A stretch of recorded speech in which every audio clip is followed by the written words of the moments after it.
दर्शक बंधु टिके भल भाव देखु ये वीडियो को ये होटेल गुड़िक कुआड़े बालेश्वर सोर बजार रे नामी दामी होटेल राति पाइले खाइबा पाई लोक मानकर गहली लागे एठारे कुआड़े भल भल खाइबा मिले एबे कुआड़े ये होटेल रे बासी खाद्य मिलुची दीर्घ दिन हेबो अभियोग मध्य हेउतिला। आज अभियोग क्रमे बालेश्वर जिला खाद्य निरापत्ता विभाग पक्षरु बालेश्वर सोर विभिन्न फास्टफूड दुकान मानकरे चढ़ाऊ करा जाई 18,000 टंका जरिमाना आदाय करा जाईछि। बालेश्वर जिला खाद्य निरापत्ता अधिकारी अनुश्री खटुआ, सैनिटरी इंस्पेक्टर गदाधर बेहेरा और फूड सेफ्टी टीम एवं अन्य कर्मचारी मानक सहयोग करे सोर उत्तर सोर पोल तले थिबा समस्त फास्टफूड दुकान एवं जातीय राजपथ कड़े थिबा होटेल चिली स्प्राइस, जगाबलिया, कनक दुर्गा और दरबार प्रमुख होटेल मानकर चढ़ाऊ करी बासी खाद्य, कृत्रिम रंग और रासायनिक पदार्थ को जबत करा जायतिला। जबत करिबा सहित 18,000 टंका जरिमाना मध्य आदाय करा जायतिला। गुणात्मक खाद्य ग्राहक मानक प्रदान करने को चेतावनी मध्य दिया जायतिला।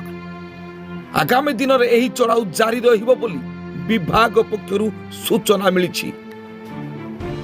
Bureau report, Devagiri news.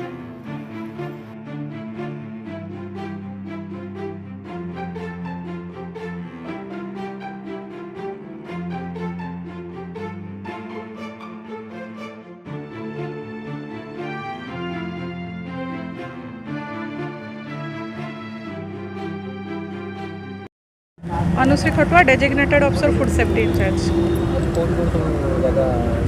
आज आम सोर एरिया रे करूथुलु हाईवे रे जति के होटेल्स अच्छी चिली स्पाइस, श्री गणेश, जगाबलिया, कनक दुर्गा आउ किछि फास्ट फूड सेंटर गुड़े सब आम फाइन करछु। एबे पर्यंत 16,000 फाइन हेछि। आगो को पुणी आहुरी करिवु। कोन देखिले सब मैडम सब केमती कोन खाद्य रखते? हाँ, किसी तो आम स्टेल फूड पाइलु, बैंक फूड कलर गुड़िक पाइलु, जो गुड़िक खराब हो जाए खाद्य स्टेल फूड गुड़ा को आम स्पॉट रे डिस्ट्रक्शन कर देइछु। 15 ରୁ 20 केजी आम स्टेल फूड डिस्ट्रॉय कर सारछु। एबे पर्यंत केमती कोन माने काहे केमती करूछन से कोन तांकर हमर तो रेगुलरली चेकिंग चालुची कोन से माने तापरे भी फाइन अमाउंट ये करिछु। एबे टोटल 16,000 फाइन कर सालबोनी। फाइन काटी देले कोन हे जाउछु ना? अब फाइन आमे काटुछु, स्पॉट रे डिस्ट्रक्शन करूछु, नोटिस दउछु।